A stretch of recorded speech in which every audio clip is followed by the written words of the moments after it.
half, so that was nice. Alrighty, so with the previous training, because you had trained your other Dobie, correct? Yes. Do you remember anything from what they taught you, or is it kind of like? I mean, it's been a while, but I sit heel on the left side, and then she like has traditional to sit stuff. when I stop. Yeah. Correct. Okay, The so down position. what we're gonna do today is because you said was that a boarding trainer, or did you train in person with the trainer? With her? No, with the last Dobie. Oh, that was, I dropped her off, and then we did in person too. Gotcha. Okay, Yeah. Sure. Now this dog has had some exposure to training, but not with me. She had like a 2-week thing where she lived at this place for 2 weeks, and they trained her, but that's the same place that she came back like completely traumatized. Okay. So not sure. It's just so much has happened with the injury, and for sure. Okay. So I think some of the stuff there'll be some retention there. Okay. So the first thing we're gonna do is collar's turned on, correct? It's on, yeah. All right, and then our remote is on as well. Yeah, it's on 8. Okay, so at 8, what we're gonna do is you're gonna press, because you have the black and the red button next to each other, correct? Yeah. Is you're gonna press that black button, and we're gonna look here at her, and when I say tap, you're gonna press that black button, okay? So tap, tap, tap. Okay, so I'm not seeing a response here. Let's go to bump that dial. Let's go to about 14, 15-ish. And tap. Right there, okay? Wait a moment. Tap. Wait a moment. And tap. Okay, so you see how much she's moving? So we're gonna say that that's her working number. Okay, so with the working number, what I wanna see is a bit of concern from the dog, okay? So we have 3 levels. We have connection, perception, and working. Connection is when you see the twitch, but she's not phased. Perception is she feels the twitch and she kind of looks around like, what's that? And then working level is kind of a bigger, more exaggerated response of like, what the hell is that? Okay. Is that this? Or? That was a 14. Okay. I'm going to say that's her working range right now. As we actually start training her, that might change. It might go higher, it might go lower. Okay. And I'll coach you through all this stuff. So I'm going to demonstrate the healing exercise. I'm going to explain it and show it to you. And then I'm going to coach you through it. Okay. Questions so far? No. Alrighty, so let me just go and get a position here, because I'm gonna have to do some moving around. And all right, so with the heel, left is traditional, right, or left side. So what we're gonna do is, once you get started, I'm gonna help you and have you give her some slack, because we want her to make the mistake of leaving your body. Okay. So she's gonna have some slack, and what we're gonna do is when she gets ahead of you, you're gonna hear me say turn. When I say turn, you're gonna 180 to the immediate right like this, okay? If she's passing you again, I'm gonna say turn, you're gonna go back this way. She passes you, turn, this way. She passes you, turn, this way, okay? So you're always turning to the immediate right at a 180 angle, okay? So you're gonna be going straight back and forth. The next thing I'm gonna say is the word tap. So when I say tap, that's when you're gonna be pressing on that black button. So if you put those 2 things together, she gets ahead of you. I say turn, tap, tap, tap, good. She passes you, turn, tap, tap, tap, good. She passes, turn, tap, tap, tap, tap, Do you keep good. tapping until you've made that 180? Excuse me? 3 taps until the 180's done, or? Continue to tap until she is at your side. So it might be on the first tap, it might be on the 4th tap. There's no set number. It just depends on how she responds, okay? And I'll be saying turn and tap and all that stuff. The last thing would be, she may, is she dog friendly? Yeah, she loves other ones. Okay, just because there's an off-leash dog here. Is if she moves towards your right side, you're gonna hear me say pull to the left. So if she goes to your right, as you're walking forward, I'll say pull to your left. You're gonna keep moving forward, pull to your left, and tap on your collar when I say tap, until she flushes from the right side over to your left side, okay? Those are the 3 main things. Turn means go back the other way. Tap means press that button. And then pull to your left means pull the leash, and then of course I would say tap to bring her over to your left side, okay? So go ahead and bring her over here. And let me see here. So go ahead and put her in a sitting position. Good, and then relax your arm and leash. And I'm gonna have you give her about another 6 inches of slack there. Good, good. A little bit more, like 2 to 4 inches of slack. Perfect, right there. So you see your leash, how it makes like kind of a little J shape there? I want the J shape to kind of be by her armpit, okay? When it's by her armpit, it's just enough length for her to get ahead of you and pass you, but not enough that it's going to get tangled in her legs, okay? Because if it's lower than that, she's going to step over it, and then she's going to get tangled like that, okay? So I'm going to coach you through the rest here. So, questions before we get started? All right, so here, go ahead and move forward, tap, relax your arm, turn, tap, tap, tap, keep forward, good. Turn, tap, tap, good. Relax your arm, turn, tap, tap, good. Keep forward. Turn, tap, tap, good.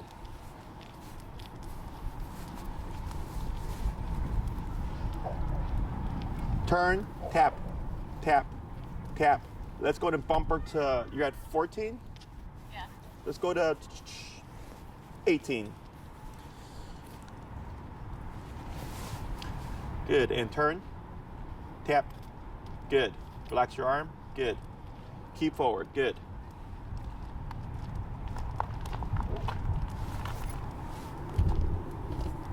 Turn, tap, tap, good. Keep straight, good. Now slow walk, but keep forward. Good. Go ahead and speed up. Tap. Good.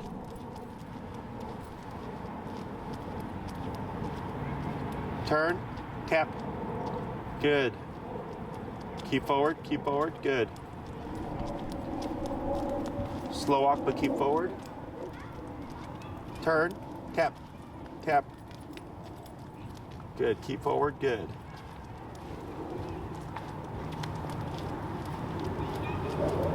Good. Now slow turn. Good. Slow walk. Slower. Stop. Good. We're going to pause right there. Okay, what did you see? She's focused on me now. Okay. And she's not getting completely distracted by everything else around her once we started with this. Correct. And do you know how all that worked? Or do you have an idea from what you were doing? It's impressive to me that when I tap, that brings her back to me. Correct. So typically when people try to teach the heel, they'll let the dog pass and they'll tap them or remote them to jump back, but they're going in the same direction. And the problem with that is when the dog jumps back and they look at you, they're trying to figure out why did that happen. But because you're going the same direction, they don't understand that passing you was the reason why it happened. Okay? So instead, when she gets ahead of you, we're turning the opposite way and you're tapping. So when she feels it, she goes, I don't like this. And when she turns around, you're going the other way. So when she catches up to you, it disappears. So here we're making it very easy.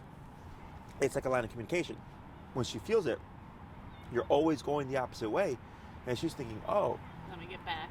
Yeah, every time I feel this, mom's going the other way. Okay. So if I want to avoid this, maybe I should start paying attention to mom. Okay? So first we were at 8. There was no response. He went to 14. We saw a bigger response. We started at 14. And you can see that 14 was concerning, right? And like affecting her, but she was still kind of pushing a bit. So we just went to that 18, made it a little bit more concerning. And then she started to tighten up. And that's why that working number is important. Okay. So now it's 18. Now it's 18, Okay. but the working number is going to change. It's not going to be a concrete number, okay? You're going to be, it's fluid, exactly. It's going to change according to what's going on in the environment. Okay. So here at Oz Park on a somewhat busy winter day, it could be 18. Come here in the middle of summer, you could be at 68, okay? Because there's so much more stuff going on, a lot more to compete with, right?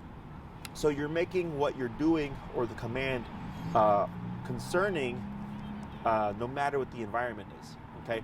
That's why power is important. So, like I think I talked during the consultation, I was like, I get a lot of dogs, like I had a 90-pound pit bull on that collar, and that was actually a big reason why the guy couldn't control the dog, because it was meant for a 35-pound dog, you know? So the dog had training, but wasn't listening because it wasn't concerning enough, okay? So aversives are meant to build reliability, and also compliance, right? That's why there's consequences for not going the speed limit or running a red light or not stopping at a stop sign, right? But humans have other types of consequences. We have financial consequences, right? Emotional consequences, physical consequences, things like that. Dogs are all about physical. Taking away her playtime at the dog park or putting her in the kennel to ground her, she doesn't understand those things, right? Dogs are all about the now. Dogs are all about that physical consequence, okay? So the way we determine what her number is, it really is just how quickly does she pick up on the concept, okay? Because this is very simple. You go one way, I go the other way, and I remote you, okay? And as long as you're following my lead, nothing happens. So dogs tend to progress pretty quick, okay? Questions so far on this? So what we're gonna do is we're gonna keep repeating. Tap, tap, tap, right there, and then relax. Good, okay? I'm not gonna worry about exact positioning, okay? This is just real basic family pet control. But right there, because you're in heel mode, okay? So heel means walk with me, stay with me, sit when I stop. Now, I know we haven't taught the formal sit, but she's got some concept because she was doing it earlier. Right. So here, you came to a stop, her job was to stop with you. She did that for a good while. Then a dog walked about 2 to 3 feet of her. She gets distracted. So then we have to reinforce, nope, didn't give you permission, you're not on break, you're on heel right now. Even though you've not said anything, right? Because people think, well, Jesse, I never said heel. I go, yeah, you never said heel, but the collar said heel. The tapping and the remoting is what's telling her to heel. Does that make sense? Yeah. So when I'm walking her, like in the morning, we're going out for a walk so she can go to the bathroom. If she wants to sniff another dog, is all of that off limits, or when you give her permission? When you give her permission, right? So if she's in heel mode, and I walk past 20 dogs, I don't care if she sniffs as they're passing, but I don't want her deviating off the leg. Okay. She has a 6-inch window. Okay, so any further than 6 inches is technically too far. Tap. And going, exactly, tap. And going ahead of you, not even an inch. Okay, her right shoulder should be parallel with your left leg. So then how does she know when she's not in heel mode and go sniff and go poop? I use the word break. Break. Yeah, so maybe you had free or okay from previous, from your other Dobie. I don't remember. Okay, I use the word break. So like, we're not gonna use the word heel today. That I teach that the second class. Okay. The collar will imply the heel. When she Okay. feels a contraction, that implies the heel, okay? Okay. But you can use the word break. Okay. And break means now you're off the clock. Okay. So let's say you go home, later tonight you're gonna walk her, you're gonna train. Start off with the potty break first, let her pee poop, don't worry about the collar. Then you would find your working number, and then you would start your walk, okay? Once you've started the walk with the e-collar, now she's on the clock, okay? So obedience is meant to be functional. Obedience is meant to give you control over your dog, no matter what the environment is. So imagine when you say sit, stay down, come, place, or heel, any one of those commands, you're clocking her in. Okay, so like right now I'm on the clock. I'm working for you, right? I'm not smoking a cigarette, I'm not drinking a beer, I'm not partying, I'm working for you, I'm teaching, right? But after this, I can do whatever I wanted because I'm off the clock. Same thing for the dog. Okay. When you cue something, she's on the clock, everything is off limits, but that task, until you say break, then she can sniff, pee, poop, roll on the ground, say hi to a dog, smoke a cigarette, I don't care. She's off the clock at that point. Having this collar on, does that kind of put her on the clock too? Like, should I keep it on in the house? No, so like you could take her to a dog park and she could be on break with the e-collar on and be running and playing. Okay. And I do encourage that you do that. Because I don't want her to think that collar, like you said, means like you're clocked in. Right. Collar should be, this is our line of communication. But should it be on all the time? Oh no, No. only when you're going to be actively using it. Okay. Okay? Now if she had like, maybe she was, if I have a dog that does not like the collar because it's new to them, then I'll tell the owner you can put it on during the day just to get them used to wearing it, but they're not going to be actively using it. But I could experiment. I could go back, take her bandage off, leave the collar on, and if she licks it Correct her. at the 18. Or hide her. Anything, so when it comes to correcting behaviors, 18 may not be enough to stop her from licking her paw. Yeah. You might need 45. Okay. Okay? But you would know the appropriate number because as you're working with her, once you hit the right number, you would see, oh man, she hasn't licked her paw for 45 minutes. Right? But if you're tapping on 18 and she keeps licking, 18 is not high enough. Tap. Tap. Right there. Right? And all you're doing is reinforcing when we're not moving, you're doing this. Okay? And we're gonna put words to this, right? The sit is obviously implied with the heel. But remember on the consultation where she was just kind of all over the place and like just chewing on stuff and pulling here and there, is because there was no direction. Everything was an option. Right. So once you start to add in direction and remove options, you start to get a more focused, passive dog. And it makes them happier too, right? Well, yeah, like, because dogs don't self-regulate very well. Yeah. Dogs will keep going, and it builds agitation and frustration because they don't know what to do. So when you say, hey, just chill. So how can I use this should I tap? Tap, tap. Light up on your leash. Light pull up on your leash. Tap, tap, and then relax. Good. Go ahead. At home, she does this thing where she has a very annoying, persistent bark when she wants me to give her a treat. Mm-hmm. Can I? You could technically remote that. What I would do is send you some videos on what's called a bonker. Are you familiar with the bonker? It's just a rolled up towel, and you can use hair bands, rubber bands to keep the shape, and you bonk the dog. Instead of the remote. Because the one thing about the remote collar is inside the home, if you use it to correct everything, you can become collar dependent. So we use alternate means of correcting inside. Outside, yes, you need the collar because there's so much stuff that we can't account for. Mm-hmm. But inside the home, if she's like, hey, pay attention to me, I could just correct her with the bonker. Okay? And I'll send you 3 videos, how to make one, how to use one, and one of a trainer actively using one, so you get a very clear visual. Okay? So aversives like that are meant to stop something. You wouldn't bonker for not sitting. Okay? We do the e-collar with that. The bonker is meant for don't bark at me, don't jump on me, don't counter surf. That's what I would use at the office too? You could. Or you in the office is a little bit different because what happens is in the office is I get people on the phone, like recruiters, and they're talking to applicants all day long, or people are just on the phone, mm-hmm. and she just goes fucking crazy, like barking at who knows what, and mm-hmm. it's super annoying, and I want to go in, I want to go out. So is that this? I would probably do that because since you're at work, the barking is so loud. Yeah, it's more urgent, it's right? Yeah. That you want something that's going to be immediate. Tap, tap, tap, tap.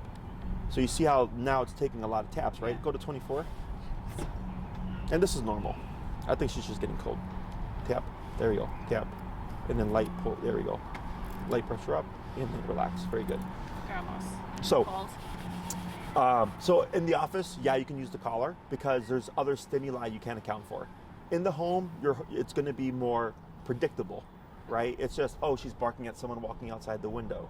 But it's not like urgent that you stop her immediately. So the issue for me is I do want her to have that protective bark mm-hmm. when somebody we don't know comes to the door. I think that's good, mm-hmm. but then I don't want it all the time, so I don't know if it's so appropriate to use this. You would only correct her because dogs understand concept or context. So barking out the window at the stranger and barking at you for attention are 2 different barks. Okay, so then if you go, I like the barking out the window, but I don't like you barking at me, you only correct that and you leave this alone. Okay, and you can even control it to the point where she won't bark at like kids or dogs, but she'll bark at everybody else. But you have to be consistent on when you're correcting her barking. What about jumping on people? That you could just correct. This. Correct. Okay. That or technically the bonker. So if you came in the home and she jumped on you, you could bonker. Okay. In the office, or with guests, e-collar is better. Okay. Other questions? No. All right. So we're just let's go ahead and have her do a little bit more of the walking. So go ahead and start moving forward.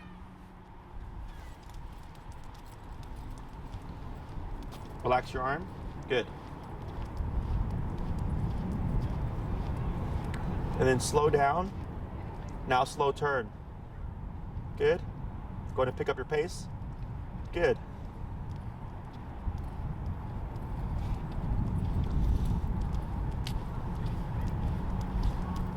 Good. Go ahead and pick up your pace a little.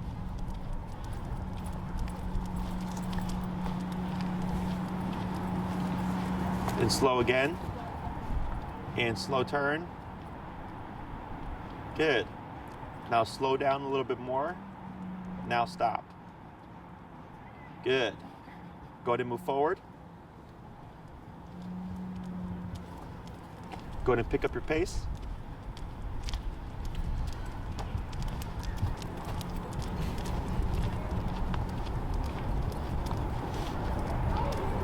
Good. Keep forward. Good. Slow to slow turn. Good. Go ahead and pick up your pace. Keep forward. Now slow again.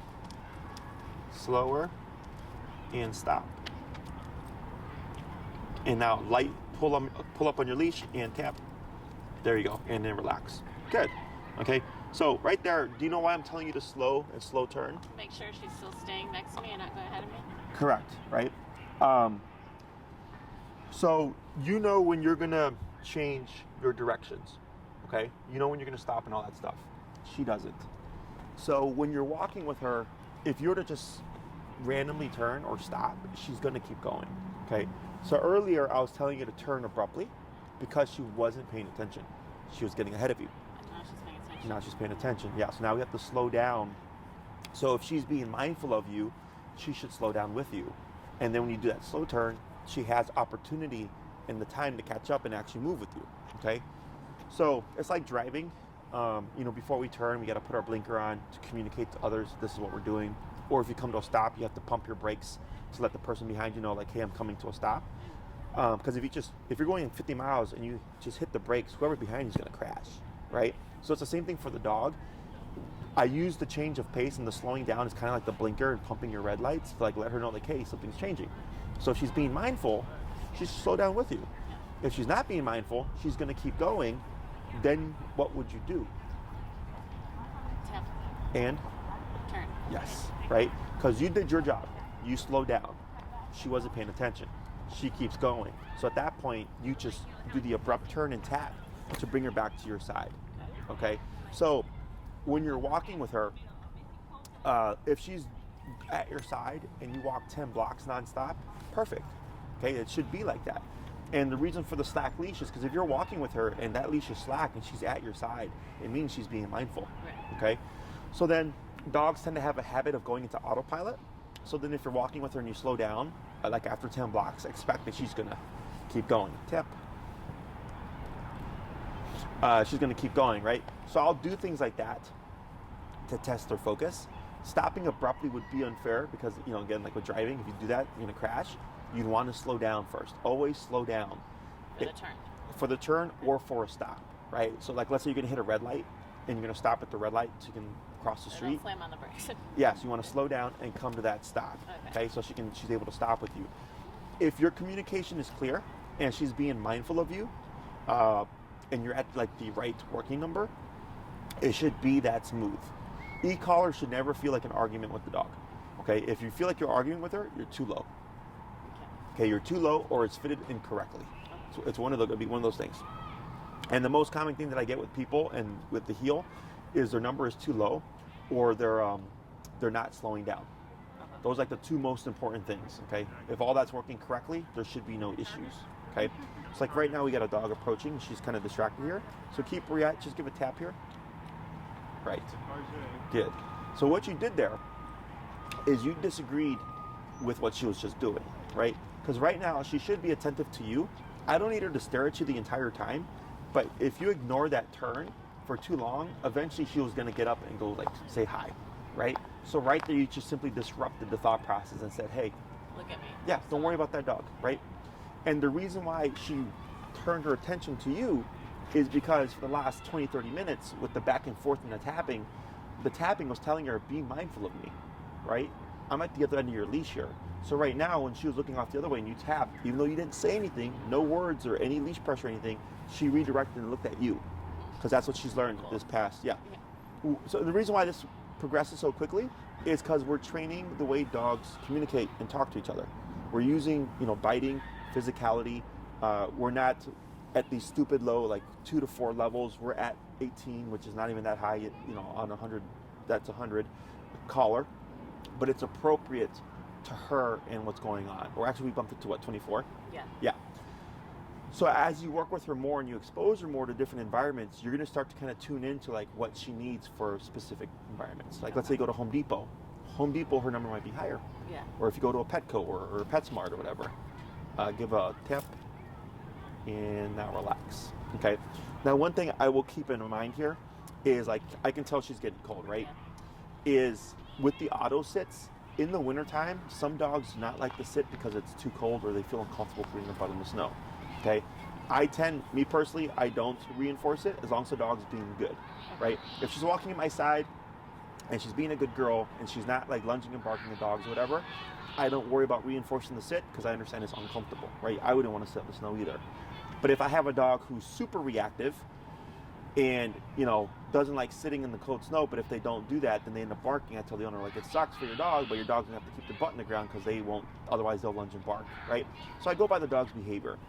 So if she's doing good with the heel, she's staying at your leg and all that stuff, and she's not being a brat, I don't worry about the auto sits. But then come springtime or when things start to warm up, I start to reinforce it again. Okay, and then if it was like super rainy and muddy, I don't worry about reinforcing it because the dog may not like it. Like my dogs don't like it because they're very clean. Like they hate being like in the mud or anything like that.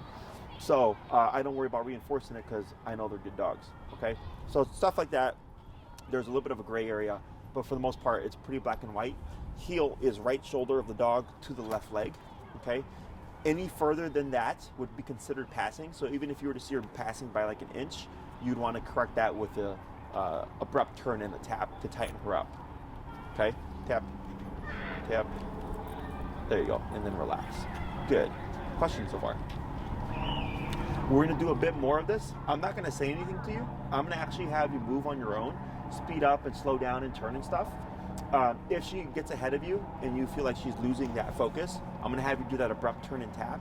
But I'm gonna see what your kind of concept is of the exercise, okay, without any instruction from me, okay? All right, go ahead when you're ready.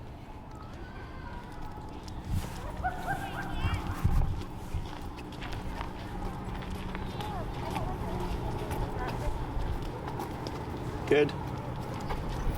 Good.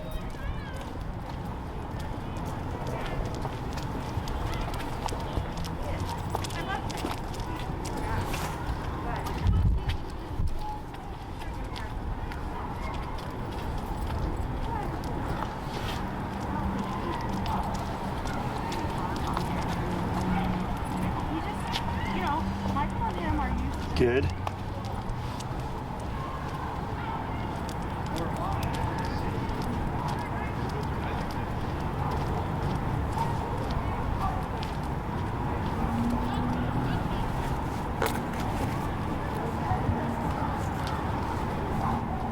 Good.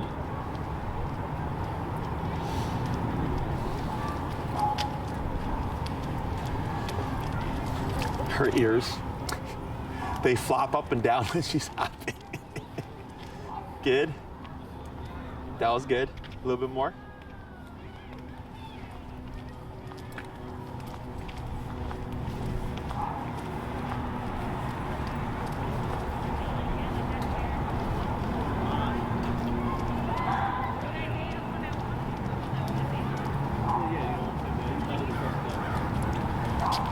Good turn.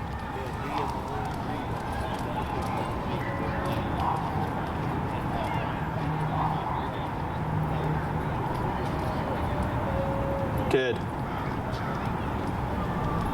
Go ahead and pick up your pace here.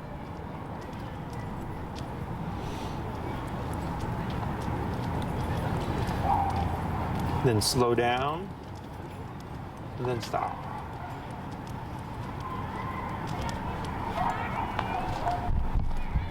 Right, good.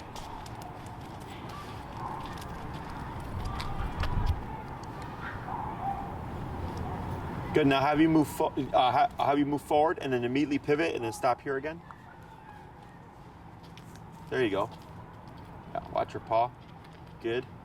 She's like hiding her nose in my legs. Yeah. Do you know why that is? I was actually gonna talk. That's what I was gonna talk about right now. Kind of annoying. Do you know why she's doing that? No. Because you keep turning to the right. Oh. That's why she's curving her face in. Oh. Because Is I now. supposed to mix it up? No, you're fine. Okay. So this week you're just going to be making a lot of right turns. Okay. It's annoying, but it's part of the process. Okay. Because every time she would pass you, you would always make an abrupt turn, and all your turns when she's paying attention are right turns, right? So what happens is the dog starts to curve like this. And the reason why she's doing this is she's wanting to see, she can see you sooner, right? If you're going to go into that turn, Yeah. so she can turn with you and avoid the correction. So it's a problem in the sense, like you said, it's annoying because she keeps like tucking her leg, her face in. But at the same time, it's her going, okay, I don't want to screw up, so I'm going to do this, It's okay. and then Smart, be a yeah. step ahead of you. Okay. In the next class, we're going to cover if that doesn't fix itself, because once she understands just how to, because dogs have a wider peripheral range, she can see you here. Okay, is once she starts to learn to use her peripheral range and learn to not be so paranoid, that may fix itself. If it doesn't fix itself within the week, then the next class that we cover, we have an exercise that's going to fix that problem. Okay, but I'm trying not to overload you guys with too much information. Okay, so here when you walk with her, dogs learn better in smaller chunks. Okay, so if you did like a one long hour walk, she'll get the concept, but it's better if you broke it up into like 3 20-minute walks. Okay, so every time we would stop to talk about what was going on with the stuff here, she's processing everything that just happened. Okay, so that's why each time we worked with her, she got a little bit better. Okay, so let's say in the morning, you go on your walk, you give her her potty break, you start your walk, she does really good, and you land at 24 again. And then for lunchtime, you go on another walk, you would start at 10 or 8 or whatever, work your way up, find that working number, and then do your training. And if you notice at the end of the walk, you end up like at 26, right? And you keep doing that. And over the course of the week, you learn every time you hit that 25-ish range, she's perfect. What does that tell us? That's her working number, right? For the most part, that's going to be the number that you're going to be operating at. So every time I take her for a walk, should I put this on her? You're going to put it on her, and you're going to reset your number. Okay, you're going to start at 10, find the working number first, and then start your walk and adjust as needed. And only me for right now. I mean, I don't live with anybody, but like I'm going out of town just for 24 hours, and my boyfriend's going to watch her. Mm-hmm. Should I have him do it or no? Sure. I mean, he wasn't here, so. if you're, it's a simple exercise, right? So if you explain it to him, and he's like, okay, I'll do it, and then you see him working with her, and it looks good. Is it a big deal if I don't, and it's like 36 hours, you know? No. I've had people go on vacations for a couple of weeks after the first class, and the dog's fine. Okay, because of the way it's taught. As long as, like, let's say you didn't touch it for 2 weeks and you came back and you picked up, you went to 24 and you did the turn and tap, boom, right away she'd pick up on it. Okay, so it's really just the consistency of what you're doing. I've had clients that travel like Monday through Friday, and they're like, Jesse, isn't it worth training my dog if I'm only going to be here for 2.5 days? And I go, sure. Because in those 2.5 days, what the dog cares about is your consistency. They don't care about how long you're actually dedicating to the training. It's how consistent are you with the methods. And that's what they pick up on, okay? So every walk that's going to be a walk, you would do this, okay? If you're just running her out for a quick potty break, I don't care. And if she's good and not reactive on leash when you walk her and you're great with the prong, then you're fine, right? Because it's just a quick potty break. No, I'm going to always use it. She's not, because she's too strong for me. She pulls me on every single walk with the prongs. Gotcha. Then just put the collar on. I'm just going to always do it. For me anyway, So if you know, every time you work with her, you like find, like every time I'm at 25, she's perfect, then I just start the walks at 25, okay? And then we have to start figuring out, well, how does she do in more distracting environments? Because this, you know, once spring and summer hits, and there's people here and all that stuff, and then the streets are busier, that number may change again, okay? Also with heat, in the summertime with the sun, when the dog gets overheated or hot from the weather, it can override the collar. So like, let's say typically it's 25, but then on a really hot day, you could be like at 85, okay? But she feels it like it's 25 because she's just like so concerned with the heat. Yeah, okay, it's super common. So we went over the potty break stuff, keep her in the heel. Questions so far?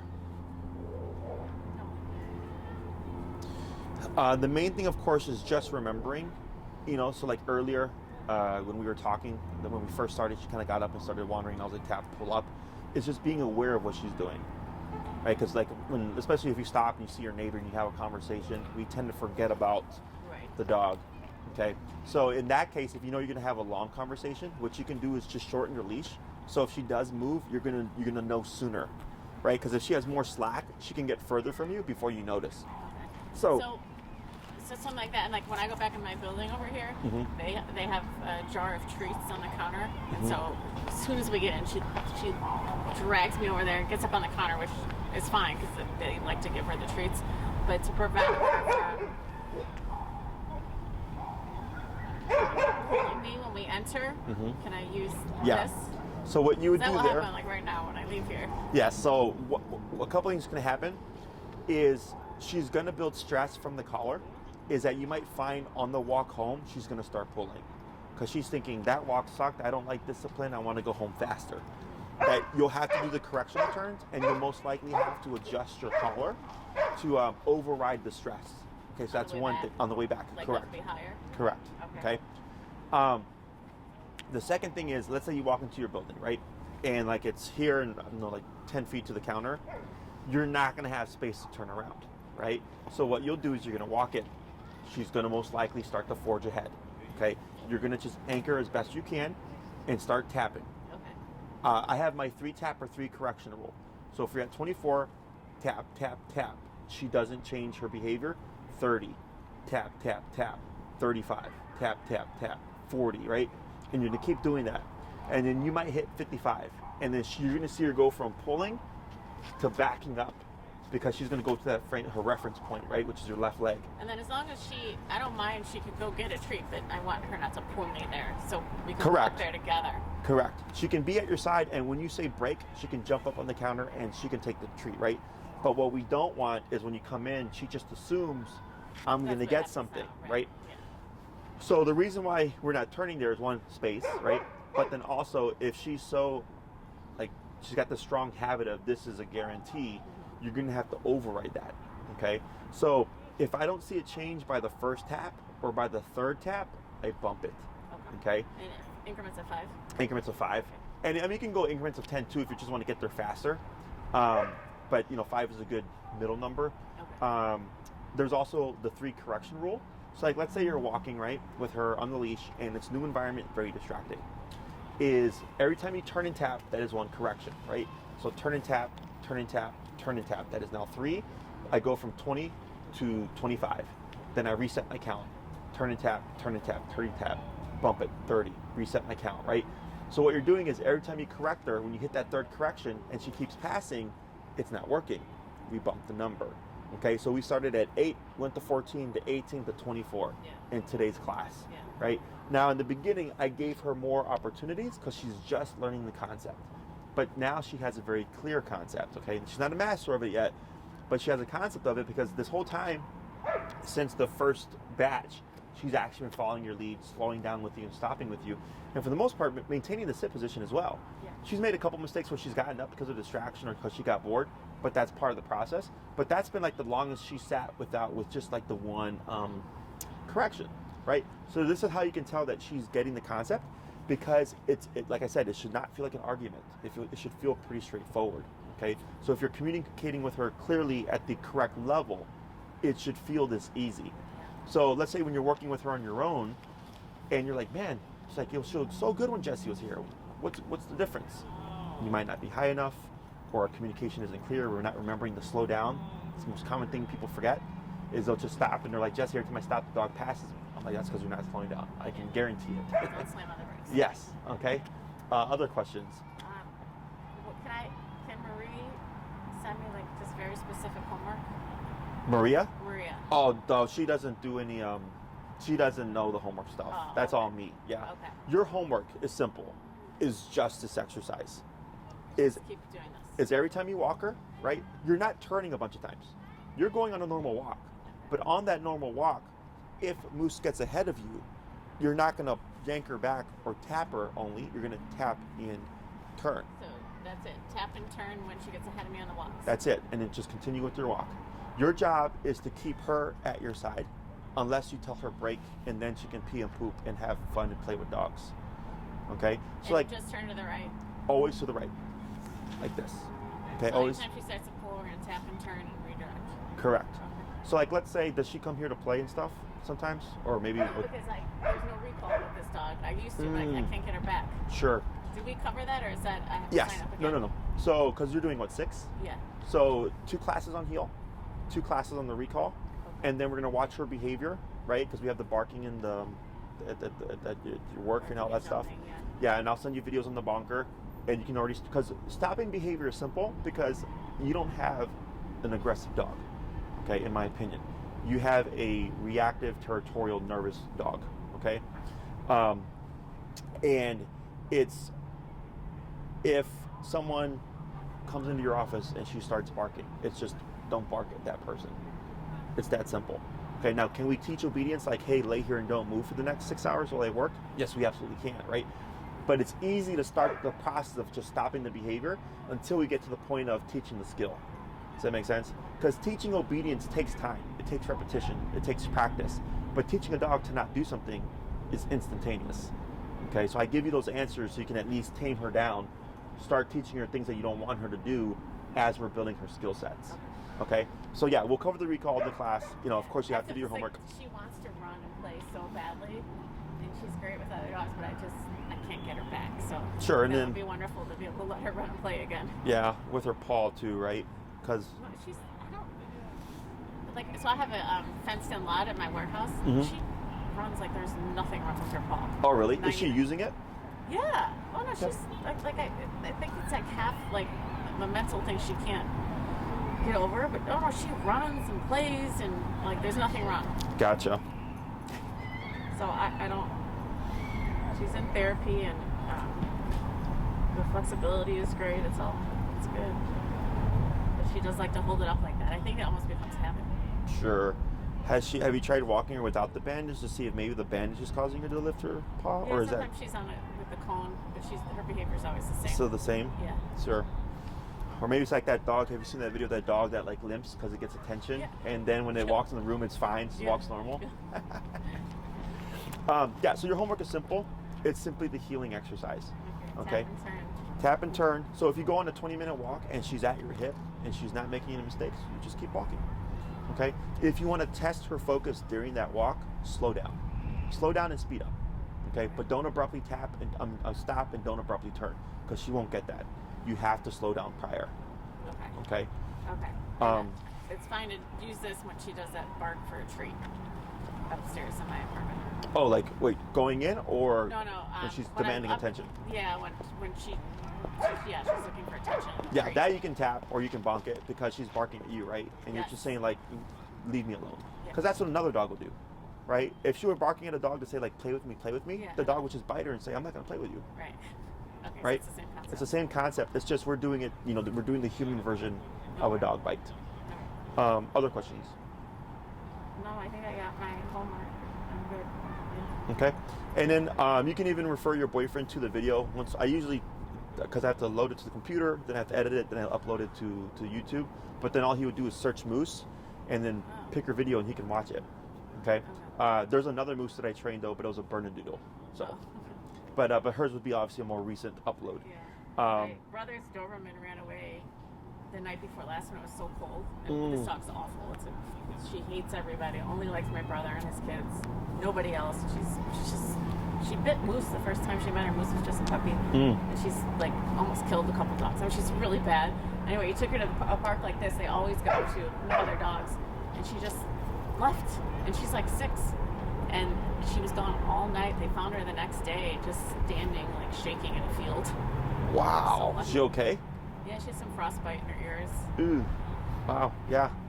It's crazy. Not good. Yeah. No, we'll definitely get some recall down. Okay. Anything else? No, thank you. Awesome. So if you have any questions, just shoot me an email. The homework is simple. Just practice this, and then you can start correcting the behaviors you don't want. Okay. And if you feel like maybe you're correcting her for like the barking at you, and it's just not going smoothly, or you feel like you're making it worse, or something doesn't seem right, shoot me an email and tell me what's going on. What's your email? Because I only have Maria's. Mine's like Maria, but with Jessie. Jesse. Okay. Yeah. So Jessie at canidperspective.com. Okay. Yeah. But I'll actually, because I'm gonna send you the bonker videos. Yes. Please. So yeah. So when I get back, because I have a little bit of a gap, we'll send them to you, and then you'll have my email, and you can just shoot me questions Okay. And there. then I think she put me on the calendar for Saturdays, but at a different time, which is fine. Yeah, I'd have to check. I've learned not to I look the day of, because it changes all the time. But yeah, if anything pops up, let us know, and then she'll confirm the time with you and all that stuff. She'll send the invite out, and then you'll have your time. Okay. All right. Very good. Awesome. Thank you. Enjoy the rest of your weekend. You too. Behave yourself, Moose.